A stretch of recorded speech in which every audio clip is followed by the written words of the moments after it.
जी, अस्सलाम वालेकुम।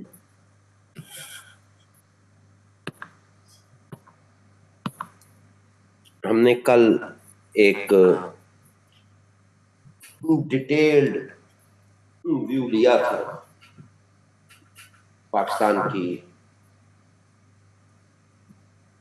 Constitutional and specifically political systems जो हमारे यहाँ पे, एक पूरी डिबेट हमने इनिशिएट की थी।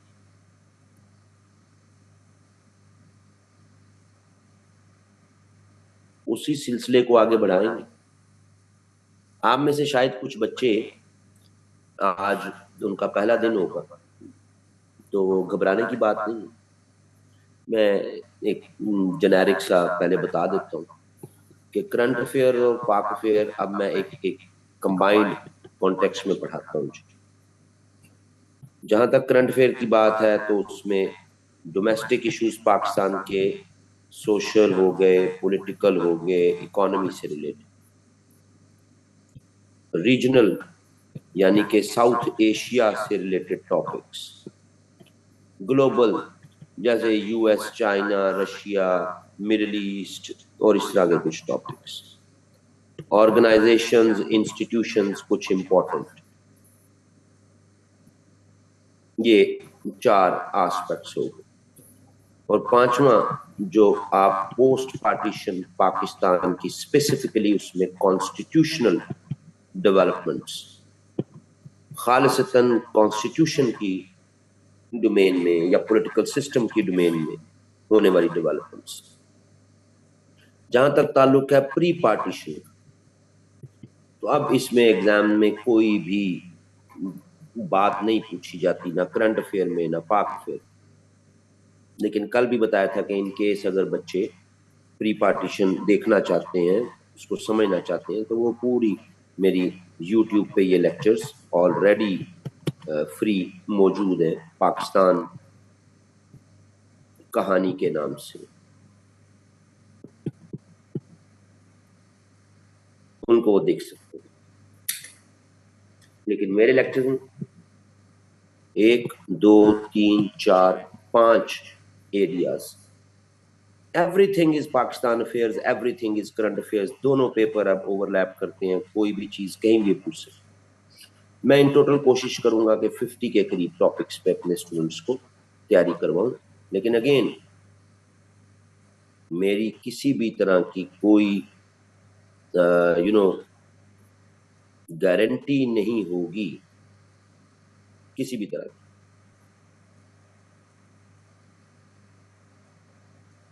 ये ध्यान में रखिएगा जी।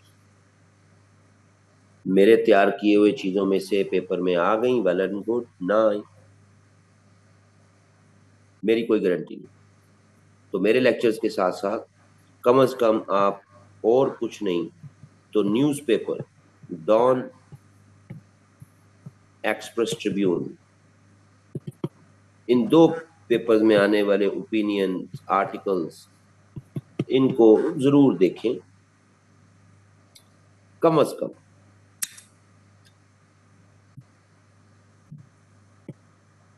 एनीवेज जी, बात जहां खत्म की थी वहीं से आगे जो है वो बात को शुरू करते हैं।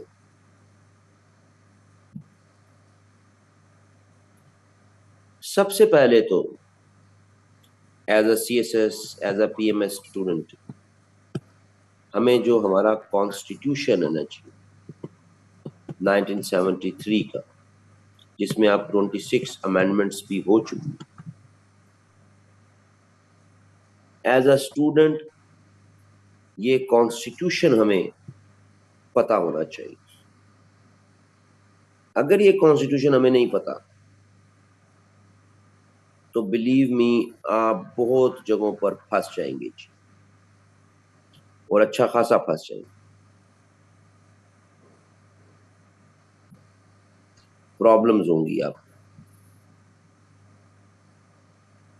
इसी कॉन्स्टिट्यूशन के अंदर से ही हमने कुछ टॉपिक्स निकालने हैं, उनको तैयार करना है, बाहर से कुछ नहीं। ठीक है जी।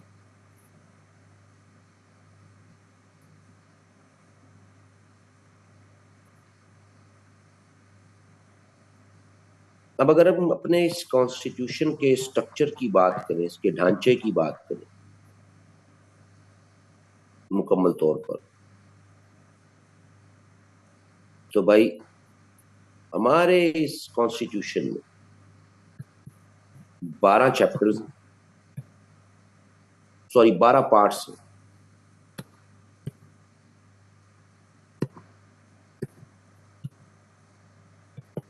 प्लस 5 शेड्यूल्स हैं जिनसे मिलके हमारा ये कॉन्स्टिट्यूशन बनता है जी। 12 पार्ट्स एंड 5 शेड्यूल्स। हमारे लिए ये सारे इंपॉर्टेंट नहीं है कि एक एक पार्ट को, जिसके अंदर फिर फर्दर चैप्टर्स हैं, किसी में 3 है, किसी में 4 है, तो हमारे लिए जरूरी नहीं है कि हमने हर एक को डिटेल में देखना। जो चीजें डिटेल में देखनी है हमने, उसमें हमारा जो पार्ट 1 है, इसका एक चैप्टर है जिसको कहते हैं fundamental rights. As a student हमें इन फंडामेंटल राइट्स का पता होना चाहिए। कुछ मैं बताऊंगा, रट्टे मार लें, लेकिन फंडामेंटल राइट्स जैसे right to fair trial, right to freedom of speech, religious freedom, right to information, blah blah, वो एग्जैक्ट आर्टिकल स्टूडेंट को पता होना चाहिए ऑब्जेक्टिव के लिहाज से। और लेट से कि आप कोई ऐसे भी लिख रहे हैं, सपोज उसमें आपको हवाला देना पड़ गया, तो आपको आर्टिकल पाकिस्तान का फलाना आर्टिकल नंबर जो ये कहता है, तो अच्छा इंप्रेशन। किसी इंटरव्यू में आप बैठे तो उस आर्टिकल का हवाला दे के फंडामेंटल राइट्स,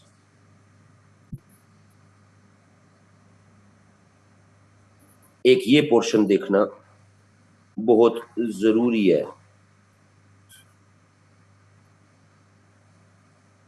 इसी के साथ जुड़ा हुआ पार्ट 1 में आपकी प्रिंसिपल ऑफ पॉलिसी, ये मुल्क कैसा चलेगा, इसको हम कैसे चलाएंगे इस मुल्क को, उससे रिलेटेड प्रोविजंस। ठीक है जी, इनको देखना जरूरी है जी। सो एक तो ये चीज अच्छी तरह जो है वो जेन में बैठा लें, एक पार्ट तो ये देखना जरूरी। दूसरी चीज जो इसके बाद हमारे लिए जरूरी है, वो इस कॉन्स्टिट्यूशन का पार्ट 5 है जी। पार्ट 5,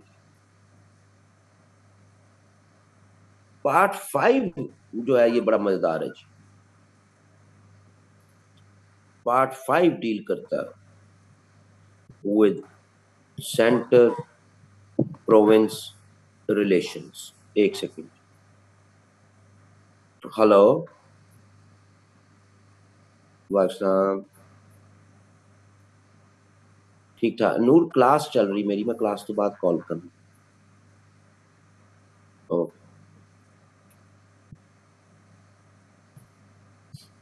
सेंटर प्रोविंस रिलेशंस, ये आप अगर 2017-18 से पास पेपर उठा के देखें तो ऑनवर्ड्स आपको कोई ये 4 दफा पाकिस्तान अफेयर या current affair centre province relation को लेके कोई ना कोई सवाल आया हुआ है जी। ठीक है जी, तो इसको देखना बहुत जरूरी है। आपका जो पार्ट 5 है, सूबों का और सेंटर का रिलेशन, थोड़ा सा इसमें पार्ट 6 में भी कुछ आर्टिकल्स, कुछ प्रोविजंस, उनको हम जरूर देखेंगे। ये जो 2 एस्पेक्ट्स हैं ये देखने बहुत जरूरी है जी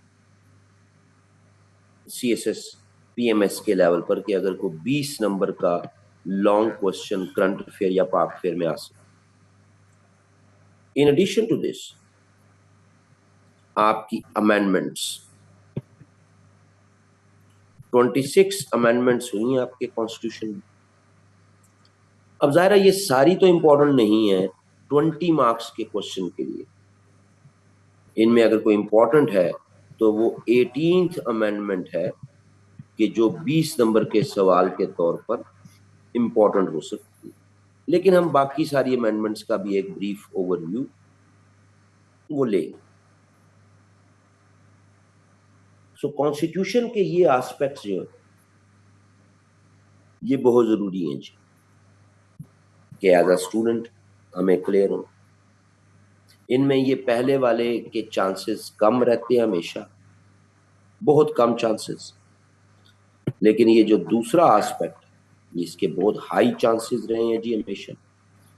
और यहां से भी फिर 18th अमेंडमेंट से रिलेटेड अब तो नहीं, लेकिन हमें किसी भी इंटरव्यू को भी, किसी भी और छोटे मोटे पेपर के लिए भी ये इनकी जरूरत पड़ सकती है।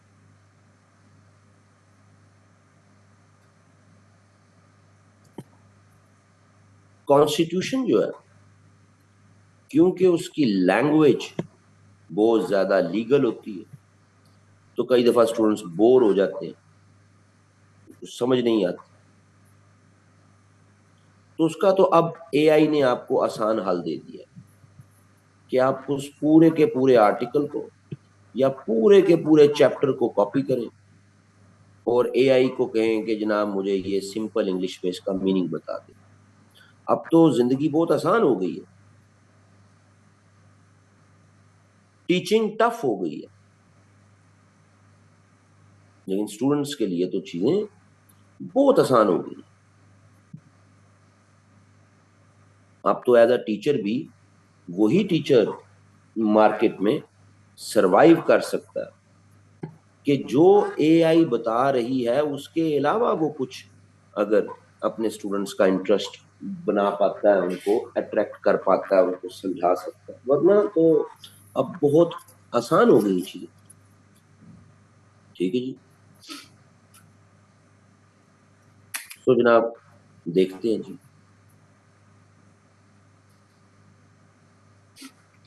भाई हनीफुल्लाह फरमाते हैं कि कॉन्स्टिट्यूशन के प्रेम्बल में सब कुछ एक्सप्लेन्ड है। ओके जी, अगले टॉपिक की तरफ चलते हैं। सब कुछ एक्सप्लेन्ड है, आप कॉन्स्टिट्यूशन के प्रेम्बल में उसको देख सकते हैं। भाई हनीफुल्लाह जब आइन बन रहा था तो शरीफ शरीफुद्दीन पीरजादा के साथ बैठे हुए थे, तो इन्होंने बता दिया कि प्रेम्बल में हर चीज मौजूद है। तो प्रेम्बल को देख लें।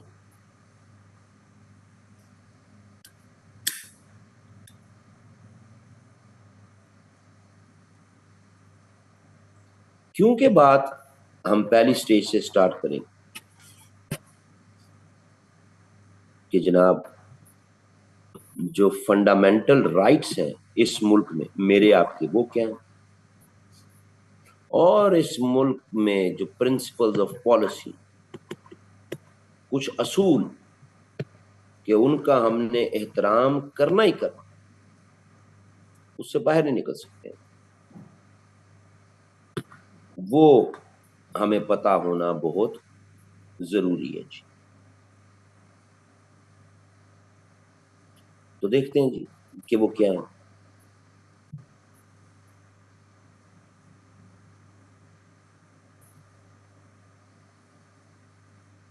ये फंडामेंटल राइट्स आपके, जाहिर है हर फंडामेंटल राइट को जो है ना वो डिटेल्ड में उसकी अंग्रेजी नहीं लिखनी है, ये अच्छी तरह दिमाग में बात डाल कि आप जो है उसकी अंग्रेजियों के पीछे पड़ जाए।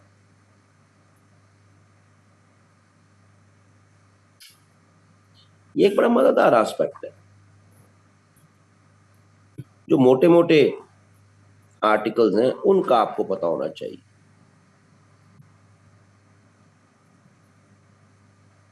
मसलन जो आज हमारा कॉन्टेक्स्ट है हमारी कंट्री का, जिस तरह की हमारी जुडिशरी की रेटिंग है, काफी वर्स्ट है. We don't fall in top 100 judiciaries across the globe.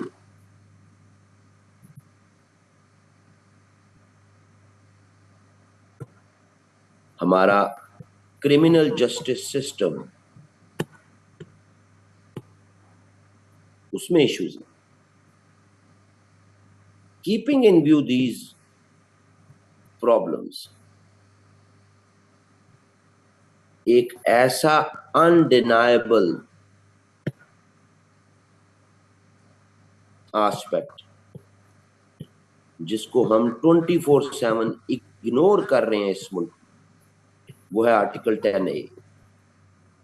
मैं तमाम फंडामेंटल राइट्स नहीं करवा रहा, मैं वो करवा रहा हूं जो आज के हमारे हालात में एज अ स्टूडेंट आपके इल्म में होनी चाहिए, और उनके एनालिसिस बिल्ड कर रहे हैं. चॉक एंड टॉक नहीं कर रहे कि आर्टिकल नंबर ये वो ये कहता है, ये है वो ये कहता है. ये तो आप ऑनलाइन भी देख लेंगे, ठीक है जी, इधर उधर भी देख लेंगे. फेयर ट्रायल,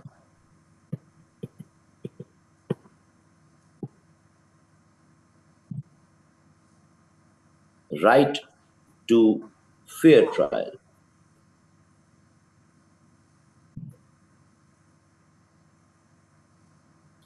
अब इस राइट टू फेयर ट्रायल की एक तरफ तो इसकी जो है वो पॉलिटिकल, अगर हम इसको कॉनोटेशन देखें तो पॉलिटिकल कॉनोटेशन जब हम इस राइट टू फेयर ट्रायल की देखते हैं तो इसका जो पॉजिटिविस्ट साइड है वो तो पूरी होती नजर आती. पॉजिटिविस्ट साइड, ये जी पॉजिटिविस्ट साइड क्या होती है जी? पॉजिटिविस्ट साइड ये होती है कि जनाब आपको वकील मिलेगा, हाँ जी, बड़े बड़े सियासी कैदी को वकील की एक्सेस मिल रही है, आपका राइट टू डिफेंस इंश्योर होगा, हाँ जी हो रहा है जी.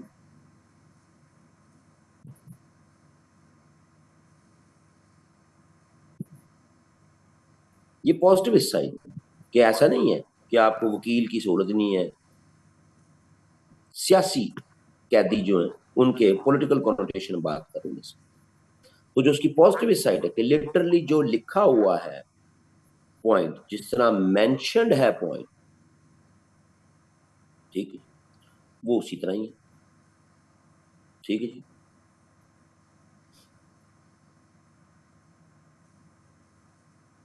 Right to fair trial. और ये कहां से फेयर ट्रायल में आ गया हुए? No person who is arrested shall be detained in custody without being informed so as soon as may be of the grounds of such arrest, nor shall be denied the right to. ये कब आ गया 10A में? निचला 10A, for the determination of civil rights and obligations in any criminal charge shall be entitled to a fair trial and due process. हाँ, ये नीचे वाला right है, ऊपर वाला नहीं. ऊपर वाला गालिबन 10 है. नहीं, इसलिए जो लिखा ऊपर वाला 10 है, नीचे वाला 10A है. तो हम 10A की बात कर, right to fair trial. Hanifullah साहब, आखिरी दफा गंदी गाली किसने निकाली थी लाइफ में आपको? आउट ऑफ क्यूरियोसिटी बेटा पूछ रहे हैं.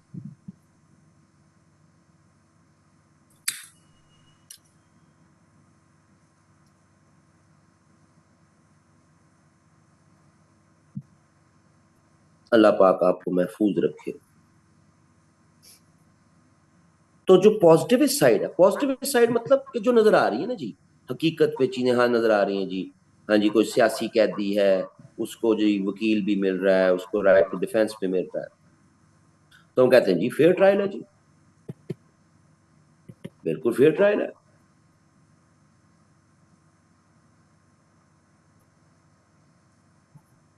ड्यू प्रोसेस पूरा हो रहा है जी, जो कि आर्टिकल में लिखा हुआ है 10A के अंदर कि जी ड्यू प्रोसेस पूरा हो, तो ड्यू प्रोसेस तो पूरा हो रहा है जी।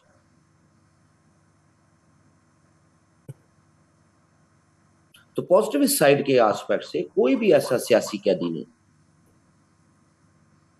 बड़े बड़े पॉलिटिकल लीडर्स माजी में भी और अब भी, कि जी उनको ड्यू प्रोसेस नहीं दिया गया, उनको ना वकील नहीं दिया गया, उनका राइट टू डिफेंस इंश्योर नहीं किया गया, उनके सिविल राइट्स उनको नहीं दिए गए, ऐसा कुछ नहीं। पॉजिटिव साइड आज बड़ा बेहतरीन है जी।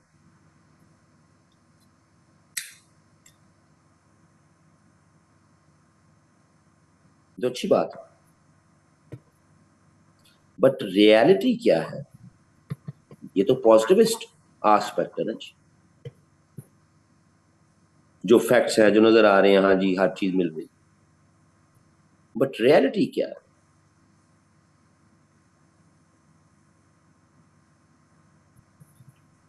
डिलेइंग टैक्टिक्स, पॉलिटिकल लीडरशिप को पनिश करना मकसूद नहीं, पॉलिटिकल लीडरशिप को सरेंडर करवाना मकसूद है। पॉलिटिकल लीडरशिप को प्रेशराइज करना मकसूद।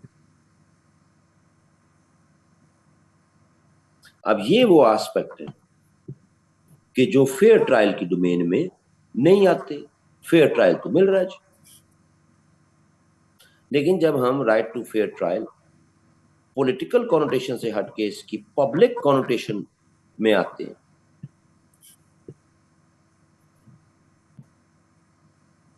तो यहां पॉजिटिविस्ट एस्पेक्ट में ही problem.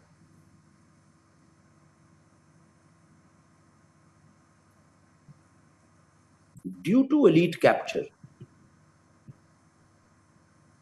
Due to nepotism, corruption,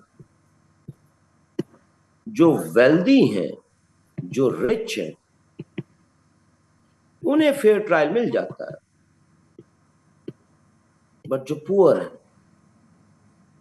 उन्हें राइट टू फेयर ट्रायल ही नहीं मिलता।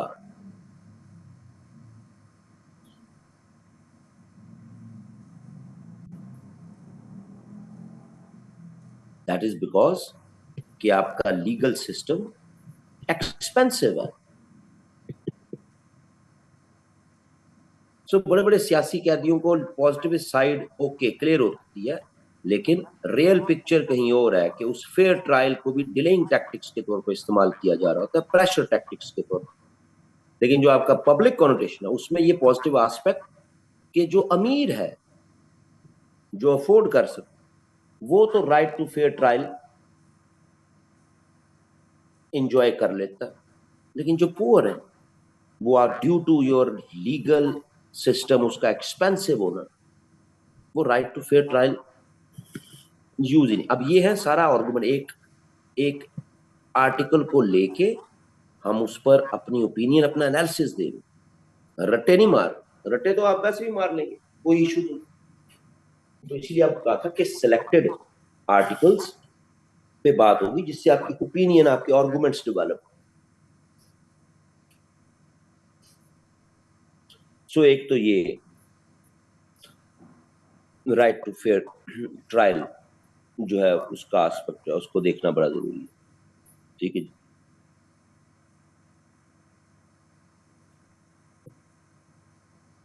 दूसरा बड़ा जो एस्पेक्ट है वो जुड़ा हुआ आपकी फ्रीडम्स के साथ। फ्रीडम्स, अब फ्रीडम्स कौन सी हैं जी जो इस मुल्क में बहुत जरूरी है? इसमें एक तो है जी आपकी फ्रीडम ऑफ स्पीच, वो बहुत जरूरी है।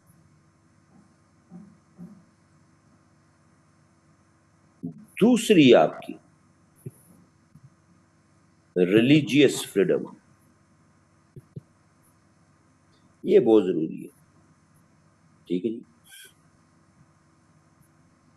ये दो बड़े फ्रीडम्स हैं जी। वैसे तो और बहुत से फ्रीडम्स हैं, आपको ट्रेड करने की भी फ्रीडम होगी इस मुल्क में, freedom of assembly, freedom of movement, freedom of association, और बहुत सी फ्रीडम्स हैं जो फंडामेंटल राइट्स में। लेकिन keeping in view the current scenario Pakistan का, उसमें फ्रीडम्स में मुख्तलिफ तरह की फ्रीडम्स में आर्टिकल 19 आपका फ्रीडम ऑफ स्पीच को, और आर्टिकल 20 आपका रिलीजियस फ्रीडम को देखता है जी। तो इनको अब फिर देखना बड़ा जरूरी है। पहले देख लेते हैं आपके फ्रीडम ऑफ स्पीच।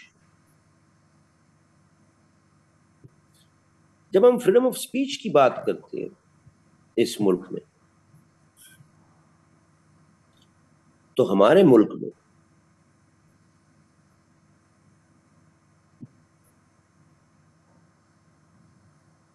लिमिटेशंस के साथ फ्रीडम ऑफ स्पीच है जी, with limitations. Absolute freedom of speech नहीं है जी।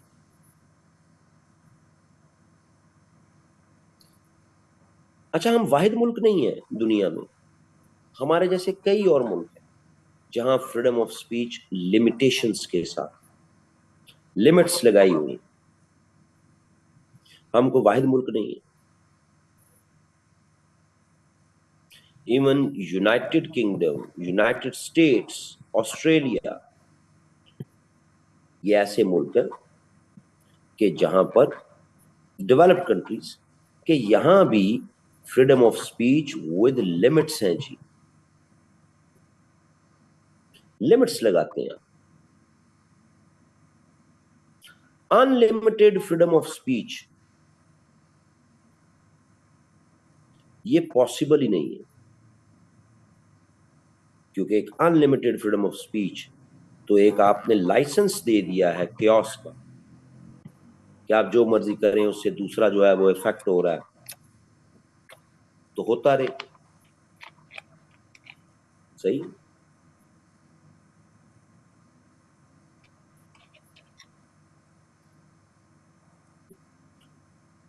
सो हम भी एक ऐसा कंट्री है जहां पर फ्रीडम ऑफ स्पीच लिमिट्स के साथ। लेकिन भाई, ये जो लिमिट्स है, लिमिट्स की भी तो कुछ बाउंड्रीज होती है ना जी।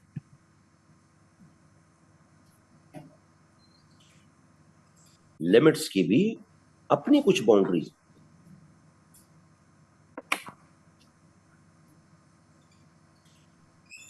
यस, हमारे मुल्क में एवरी सिटीजन, उसको फ्रीडम ऑफ स्पीच है। फ्रीडम ऑफ प्रेस, जो भी आप लिखना चाहें, है। बट सब्जेक्ट टू, अब ये जो सब्जेक्ट टू है, इसमें अनलिमिटेड बाउंड्रीज हैं जी। ये एक बहुत बड़ा प्रॉब्लम है। अनलिमिटेड बाउंड्रीज, लिमिट्स भी कोई मुतय्यन की जाती है ना जी। ये बहुत अनलिमिटेड। मसलन कुछ लिमिट्स ऐसी हैं जो डिजायरेबल है, इसी आर्टिकल की बात हो रही 19 में। ऐसी कुछ लिमिट्स हैं जो डिजायरेबल हैं, जो होनी चाहिए,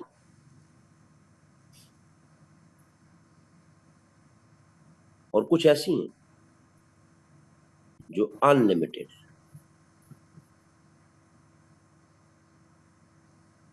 जो लिमिटेड डिजायरेबल कॉन्टेक्स्ट है कि जी ठीक है, सबको फ्रीडम ऑफ स्पीच है, फ्रीडम ऑफ प्रेस है, ठीक है जी।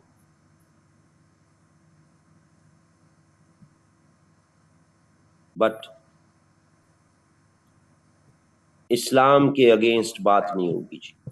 ठीक है, लिमिटेड डिजायरेबल बात है, समझ आती है।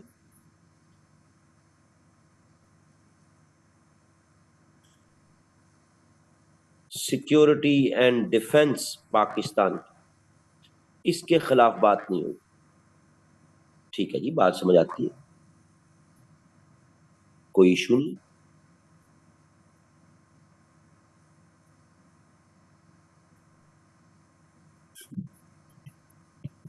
फ्रेंडली कंट्रीज, क्यों भाई, हमें उन्होंने कोई जो है वो पाल रहे हैं हमें।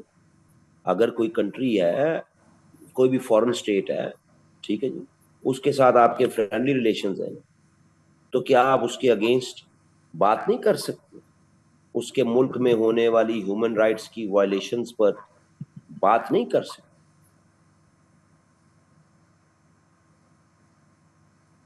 अनलिमिटेड बाउंड्री डेवलप कर दी,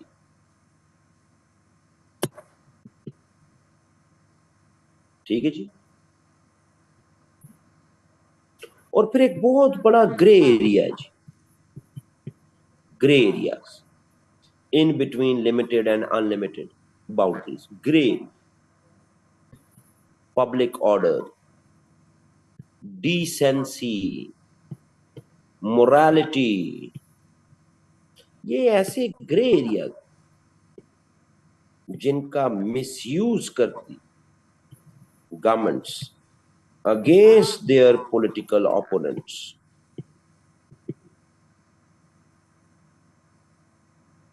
इसी तरह इस प्रोविजन का भी अगेंस्ट देयर ओपोनेंट्स इस्तेमाल करती है।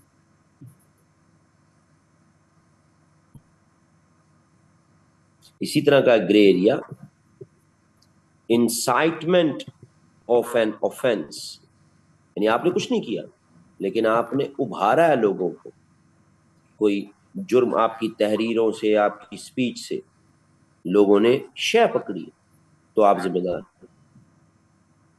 इसको भी जिस तरह मर्जी इंटरप्रेट कर लो। सो बुनियादी तौर पर इन दो की तो समझ आती है, सिक्योरिटी और डिफेंस के साथ एसोसिएटेड होगी, फिर आपकी टू नेशन थ्योरी भी, आपकी आइडियोलॉजी भी, क्रिएशन ऑफ पाकिस्तान भी, वो सारा इसमें, इस्लाम, ओके, बात समझ आती है। लेकिन ये जो बाकी सारे एस्पेक्ट्स हैं, ये बताते हैं आपको कि जनाब इतने ज्यादा ग्रे एरियाज रखे गए हैं कि इतनी ज्यादा जो है वो ग्रे एरियाज के साथ आप ये कहें कि जनाब स्पीच एंड प्रेस की फ्रीडम है, ये एक बहुत बड़ा क्वेश्चन मार्क है जी। ठीक है जी।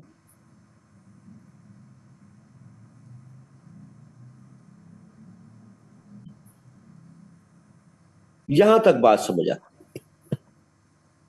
अब सवाल ये पैदा होता है कि क्या ये सिर्फ हम ही हैं कि जिन्होंने इतना ज्यादा इसको, एक लाइन लिखनी है आपने, every citizen has freedom of speech subject to reasonable restrictions imposed by law in the context of Islam, in the context of security and defense, and thereof में टू नेशन थियरी आइडियोलॉजी आ गई। तो बात खत्म करें, क्या हम दुनिया का वाहिद मुल्क है? The answer is no. हर वो कंट्री जो डीकोलोनाइज्ड है, जहां ब्रिटिश या फ्रेंच ने रूल किया और लंबे अरसे तक रूल किया, वहां ये कॉलोनियल मेंटालिटी हमें नजर आती है कि लोगों को ज्यादा आवाज नहीं उठाने देनी।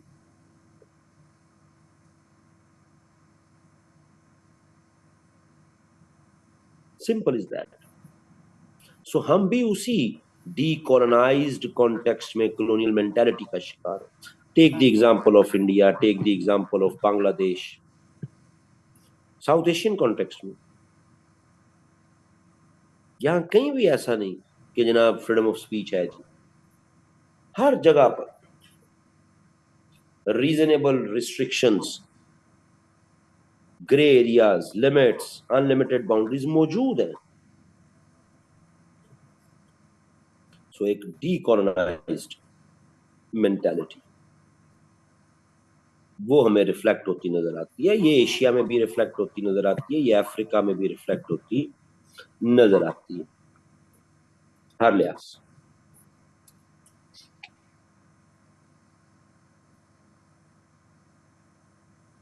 जहां आप अपने पॉलिटिकल ओपोनेंट्स को, जो कि ब्रिटिश और फ्रेंच रूल करते रहे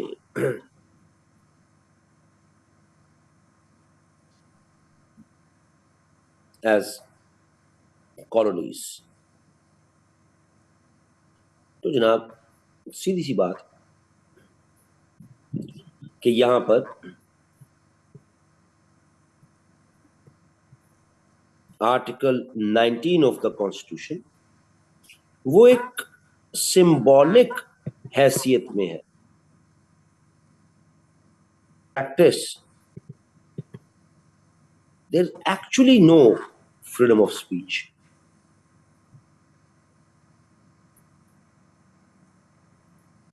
अब दूसरी तरफ आ जाते हैं।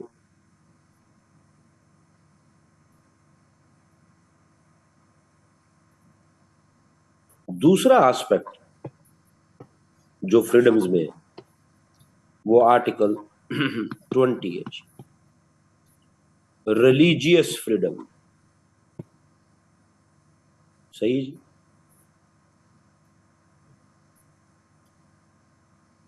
तो इसको देखना फिर बड़ा जरूरी है। इसमें जरा अपने दिमाग जो है उनको खोल के रखिएगा जी। ये ना हो कि आप बात को कोई और मतलब ले जाएं और फिर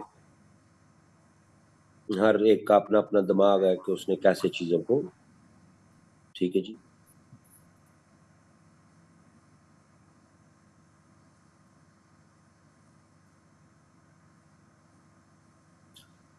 अब अगर आप रिलीजियस फ्रीडम के आर्टिकल की बात करें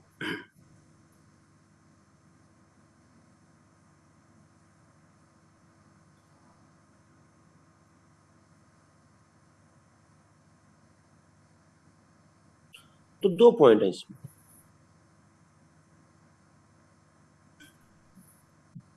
इसका एक जो प्रोविजन है वो आपको कहती है कि आपका हर सिटीजन, हर शहरी, अब उसका चाहे जो मर्जी मजहब है जी, हर सिटीजन आपका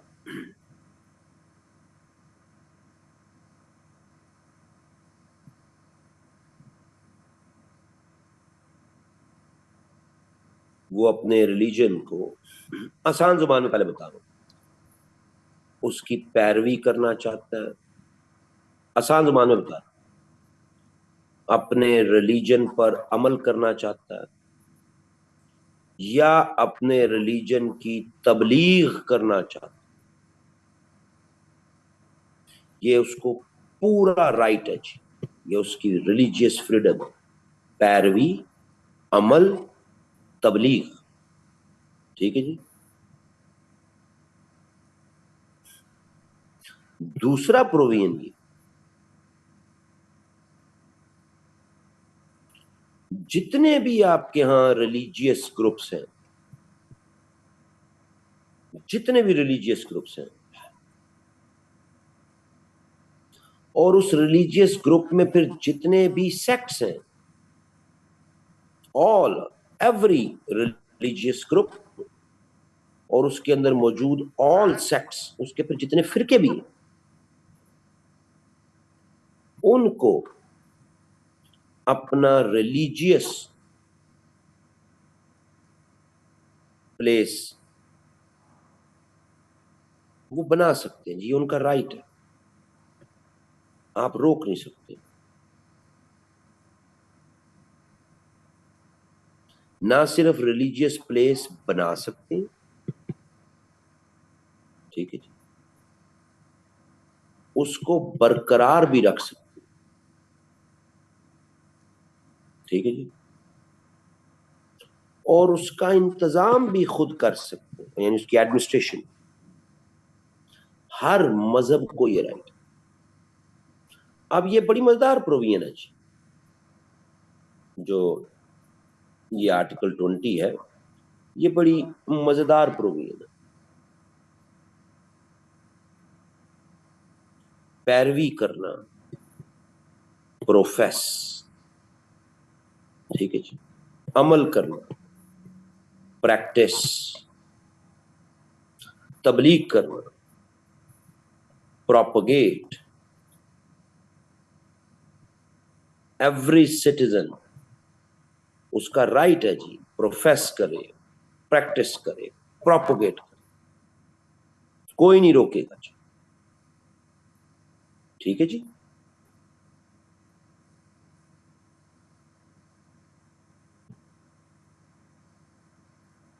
एवरी रिलीजियस ग्रुप और उसकी जो भी डिनोमिनेशन है वो बना सकती है, एस्टैब्लिशमेंट कर सकती है, एस्टैब्लिश कर सकती है,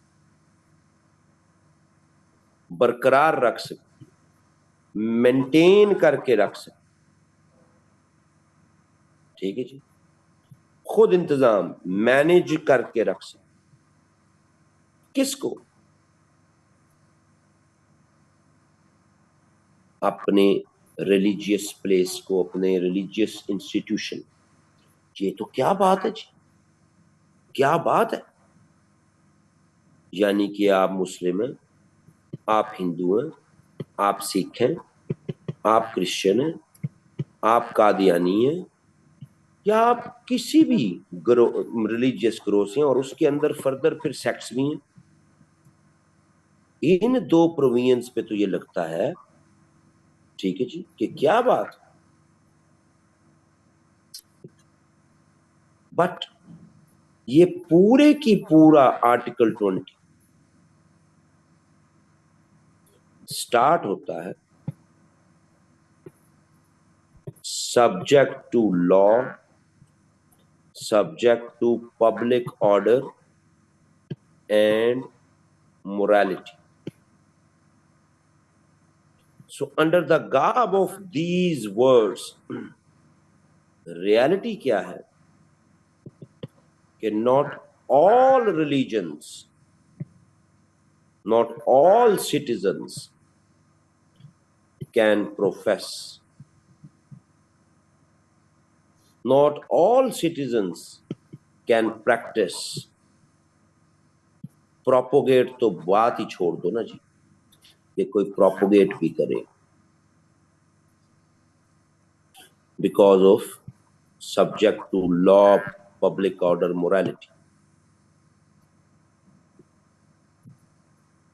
मीनिंग देयर बाय कि हमारी जो रिलीजियस फ्रीडम है ये भी किसी एक रिलीजन के हक में इसको टिल्ट किया हुआ, जिसको आप जाहिर फिर इस्लाम के कॉन्टेक्स्ट में Muslims. What about others? What ever the others would get,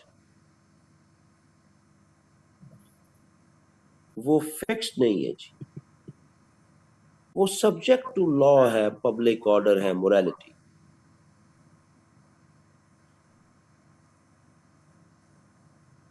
Christians के चर्च हो गए या बाकी मजाहिब की इबादत गाहें हो गई, प्रोपोगेशन तो सवाल ही पैदा नहीं होता। आइन में लिखा है प्रोपोगेट कर सकते हैं, but in subject to law मतलब एक ही करेगा प्रोपोगेट।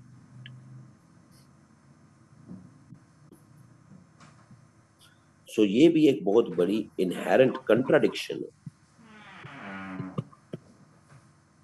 हाँ, अगर आप मेजॉरिटी के पर्सपेक्टिव से देखें तो okay,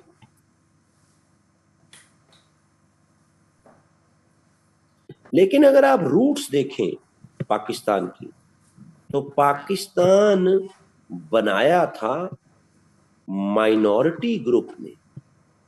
Muslims were just 24-25% of overall population of India, ठीक है जी।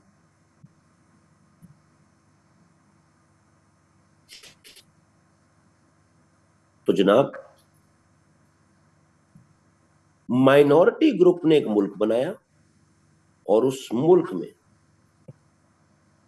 माइनॉरिटीज को वो रिलीजियस फ्रीडम नहीं हासिल जो आज इस मुल्क में मेजॉरिटी को हासिल, हालांकि उस मेजॉरिटी ने यूनाइटेड इंडिया में एज अ माइनॉरिटी अपने हकूक लड़े।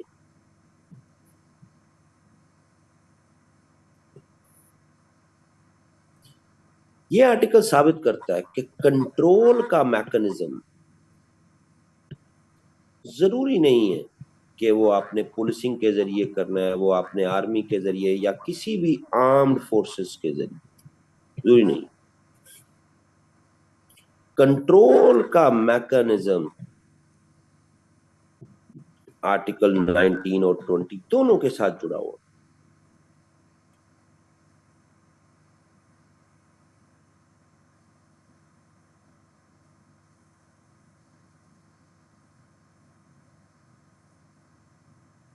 क्या पाकिस्तान वाहिद मुल्क है? तो अगेन आंसर इज नो।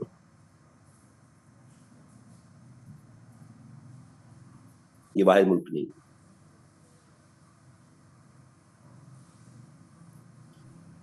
एक बहुत बड़ी तादाद में जो मुस्लिम कंट्रीज हैं, उनके कॉन्स्टिट्यूशंस में आपको यही चीज रेप्लिकेट होती नजर आती। यानी लिखा तो हुआ आइन में, लेकिन इन प्रैक्टिस सबके लिए एक जैसी प्रोविजन नहीं।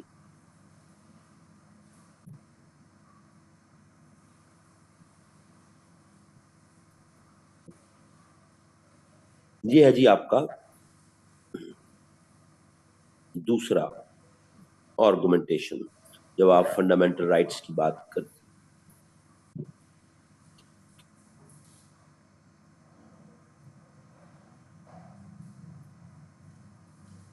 नेक्स्ट इंपॉर्टेंट चीज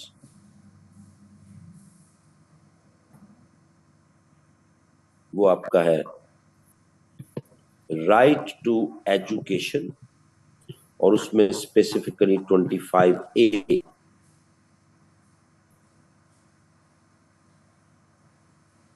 राइट टू एजुकेशन,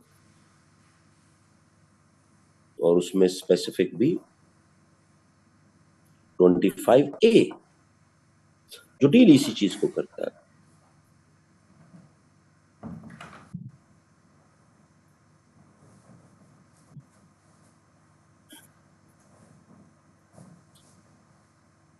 बड़ा जबरदस्त है जी। फ्री एजुकेशन है जी। 5 साल से 16 साल के बच्चे को पाकिस्तान की रियासत फ्री एजुकेशन देगी। है अच्छा, तो फिर ये स्कूलों में हमारे से फीस क्यों लेते हैं? ये बोर्ड्स हमारे से एडमिशन फीस क्यों लेते हैं? पेपर्स वगैरह किए, क्या वाकई फ्री में है? तो आंसर इज नो, वाकई फ्री में नहीं। तो क्या ये फिर हम इस मुल्क में रह रहे हैं और पिछले 15 सालों से क्या इस मुल्क में वायलेशन हो रही है? चलो बोर्ड्स की इम्तिहानी अमल है उसको छोड़ दो, सिर्फ तालीम में क्या जो पब्लिक सेक्टर स्कूल्स हैं क्या वो वाकई ही हर बच्चे को मुफ्त पढ़ा रहे हैं? Answer is no. क्या आप 1 रुपया नहीं ले रहे?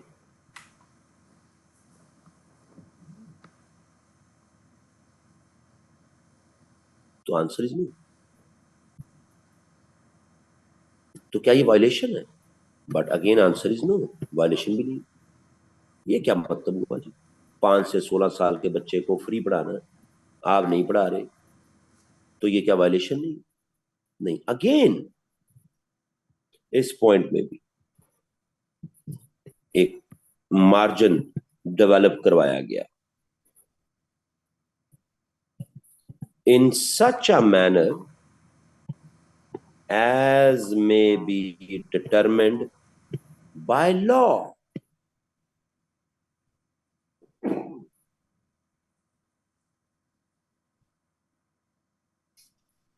यानी आइन के आर्टिकल में लिख दिया गया है, but as determined by law, यानी इस पर लॉज बनेंगे और उनके अकॉर्डिंगली आपने फ्री एजुकेशन दे एज डिटरमिन्ड बाय लॉ। ये वो क्वेश्चन है जो आपकी सारी बात को एक बस रेटरिक बना देता है जी। फ्री एजुकेशन ये एक रेटरिक बन गई हुई।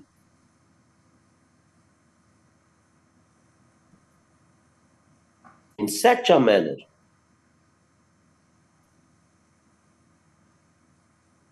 as may be determined by law। So इसकी जो बाइंडिंग नेचर है वही हमने तोड़ के रख दी।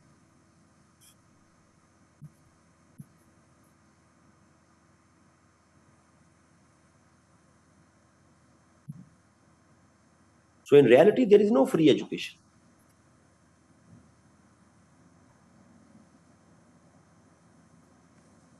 ये प्रोविजंस आपको चीख चीख के बताती है कि कॉन्स्टिट्यूशन के जो फंडामेंटल राइट्स हैं उनकी दुनिया और है और जो प्रैक्टिस है वो डिफरेंट।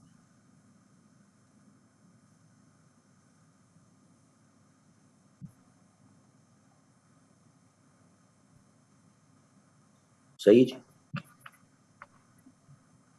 सवाल ही पैदा होता है कि यूनाइटेड स्टेट्स जैसे कंट्री में जो पब्लिक स्कूलिंग है वो फ्री है,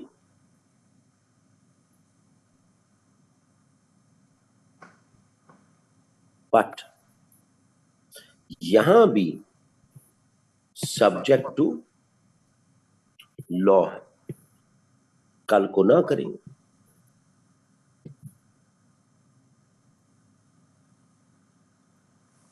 तो हर कंट्री ने अपने लिए क्वेश्चन रखा होता है।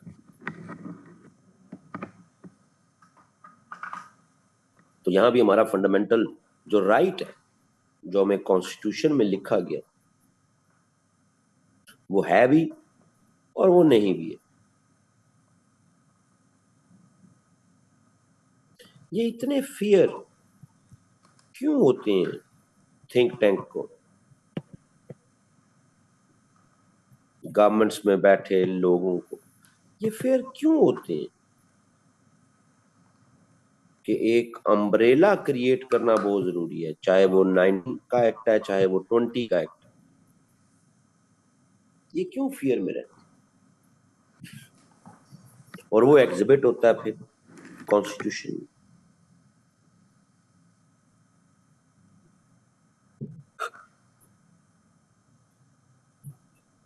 ये fear basically again control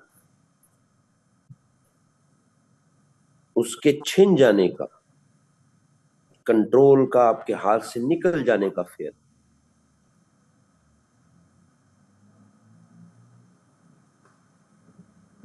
so 19 and 20 के जो दोनों आर्टिकल्स हैं फंडामेंटल राइट्स,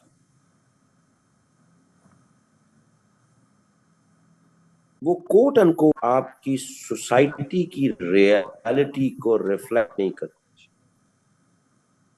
किसी भी तरह।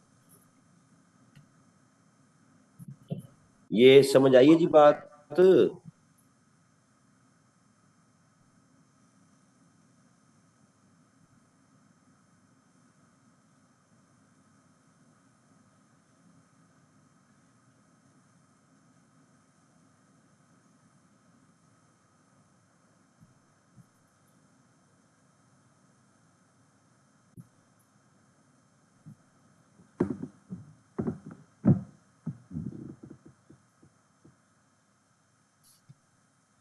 फिर इसी तरह एक प्रोविजन आपके यहां ट्रांसपेरेंसी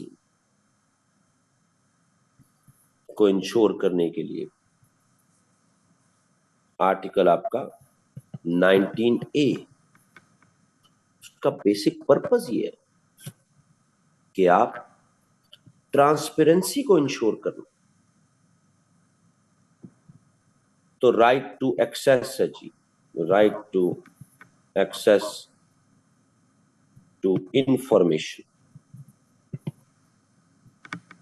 मालूमात, हर उस मैटर जो पब्लिक इंपॉर्टेंस का मैटर है, उस पे जनाब आपका राइट टू इंफॉर्मेशन है, आप पूछ सकते हैं किसी भी पब्लिक मैटर। बट यहां भी रिस्ट्रिक्शंस इम्पोज की हुई, subject to regulations and reasonable restrictions imposed by law।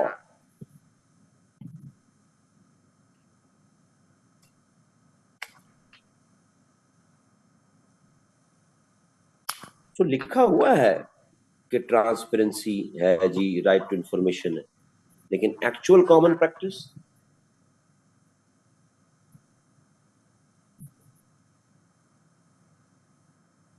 इससे डिफरेंट।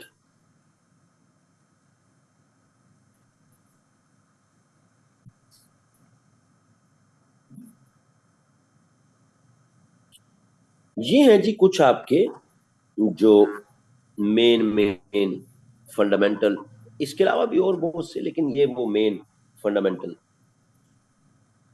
अब जहां तक बात है ना जी प्रिंसिपल्स ऑफ पॉलिसी,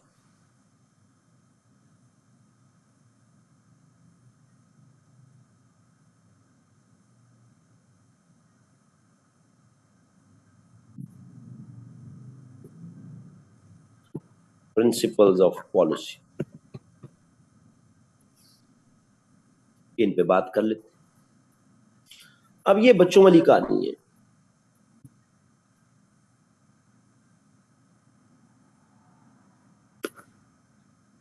बिल्कुल आसान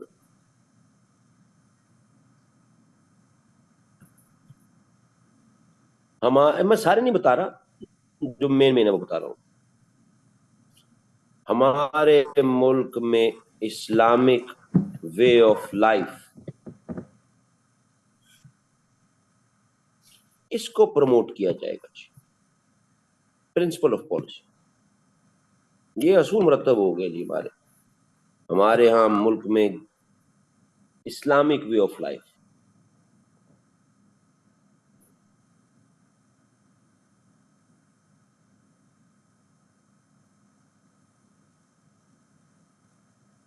क्वाइट एन इजी पॉइंट, कोई इसमें मसला नहीं होना चाहिए। बट द पॉइंट इज कि जब स्टेट की पूरी machinery Islamic way of life को ही इंश्योर करने में लगेगी, तो व्हाट अबाउट माइनॉरिटीज? माइनॉरिटीज का क्या होगा भाई?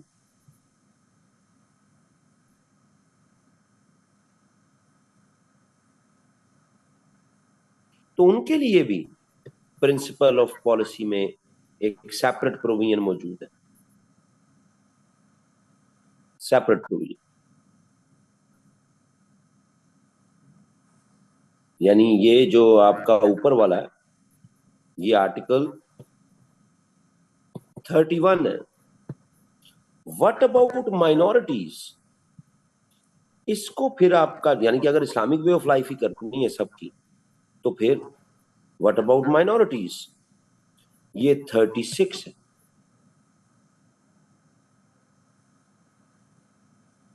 स्टेट shall safeguard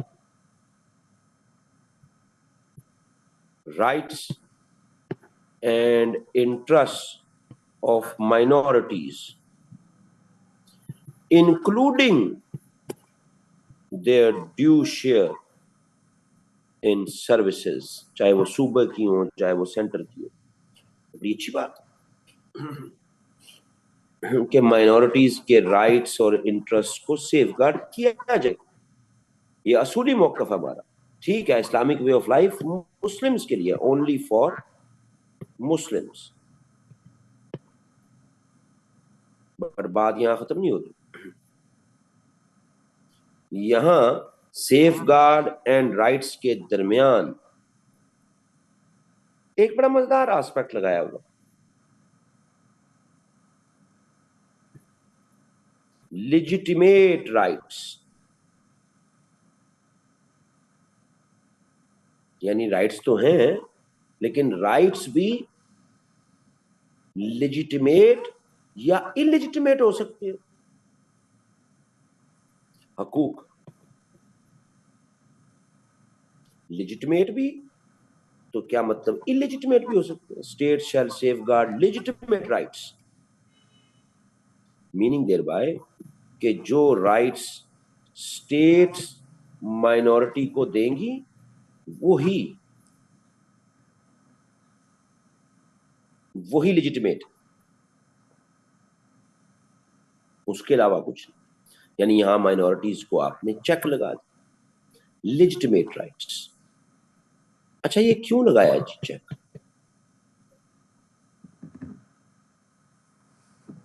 जिस तरह पाकिस्तान में कोई भी एग्जेक्टिव हेड वो मुस्लिम ही होगा जी, मुस्लिम के अलावा कोई नहीं हो सकता। माइनॉरिटीज को ये लेजिटिमेट राइट नहीं है कि वो एग्जेक्टिव हेड लग सके पाकिस्तान, वो मुस्लिम होगा।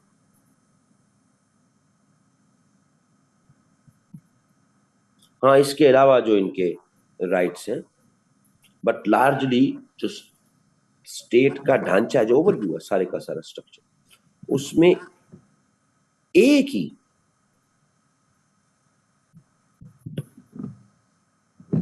यही वो प्रोविजन है जिस पर जियाउल हक साहब जो है इन्होंने इस्लामाइजेशन शुरू करा दी थी, मजहब का बड़ा इस्तेमाल करवाना शुरू कर दिया था, उन्होंने इस्लामिक वे ऑफ लाइफ बनानी। लेकिन बनानी क्यों थी? ताकि अगेन अपना कंट्रोल एस्टैब्लिश हो सके। ठीक है जी।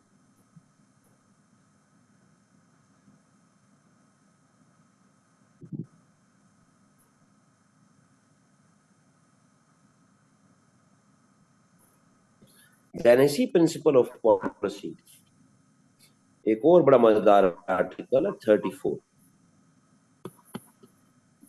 Participation of women in national life.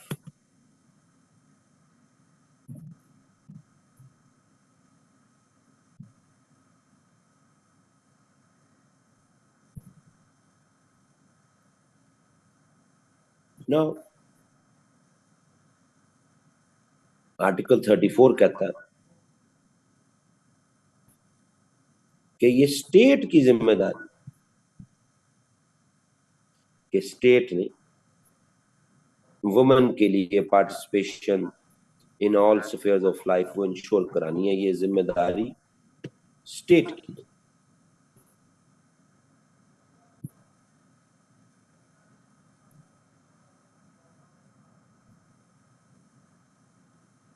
क्या ये जिम्मेदारी पूरी हो रही है?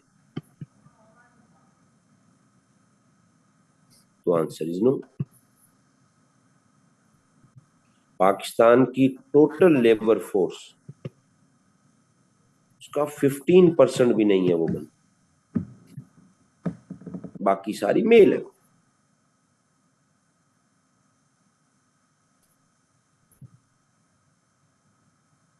तो जो पार्टिसिपेशन है women in all forms of national life, ये भी आपको एग्जीक्यूट होती नजर नहीं आती। ये कोई नया पॉइंट नहीं ऐड हुआ, ये 1973 से ही ऐड था। 50 इयर्स से ज्यादा हो।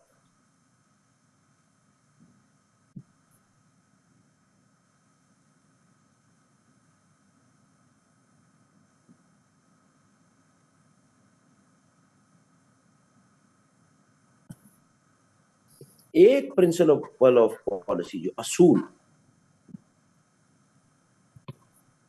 वो लोकल गवर्नमेंट सिस्टम आइन में लिखा हो, आर्टिकल 32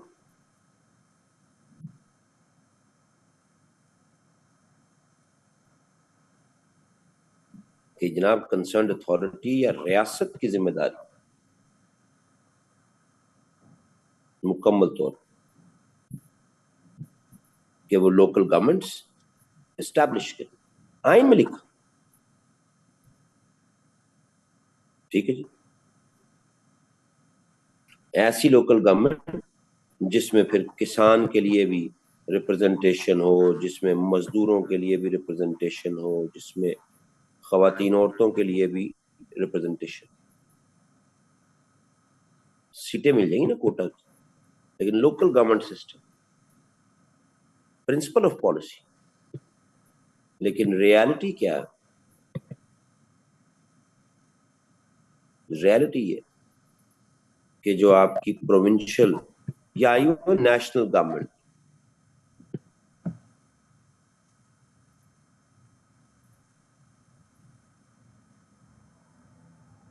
वो लोकल गवर्नमेंट सिस्टम, आपकी बड़ी पॉलिटिकल पार्टी, बड़े ग्रुप, वो लोकल गवर्नमेंट सिस्टम उस तरह का चाहते हैं जो उनको फेवर करे। सो प्रिंसिपल ऑफ पॉलिसी में तो लिख दिया, लेकिन रियलिटी जो है वो इसके अदरवाइज। ये बात समझ आ रही है जी?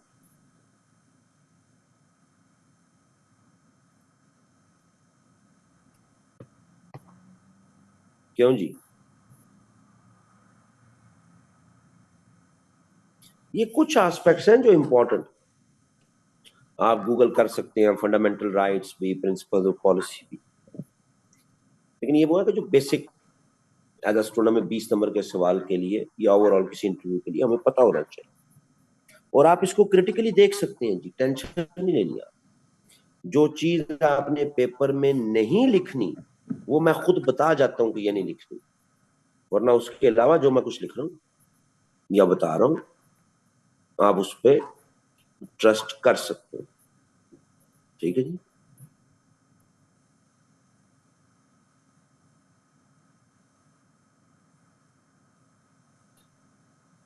चलो आज के लिए इतना काफी है। अब मैंने आपको लेके जाना फिर स्पेसिफिकली 18th अमेंडमेंट पे।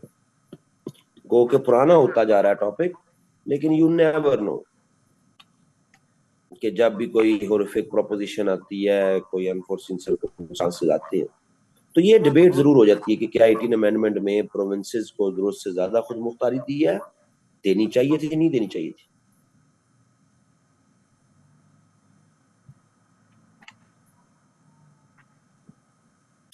तो कल फिर बड़ी डिटेल में हम बाकी अमेंडमेंट्स को इतनी ज्यादा इंपॉर्टेंट नहीं है। और जहां तक बात है 26 अमेंडमेंट की, तो उसको लेके उन्होंने पेपर में कोई सवाल नहीं आता। कंट्रोवर्शियल एस्पेक्ट जो है उस पर नहीं सवाल है। समझ आ रही है?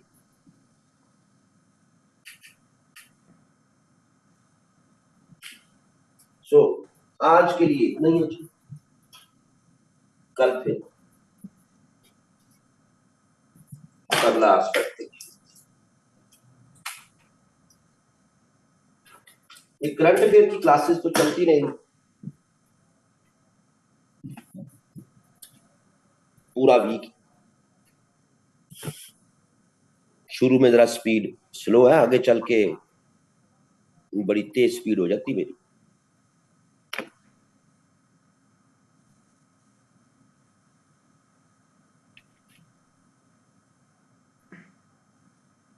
ओके जी, टेक केयर।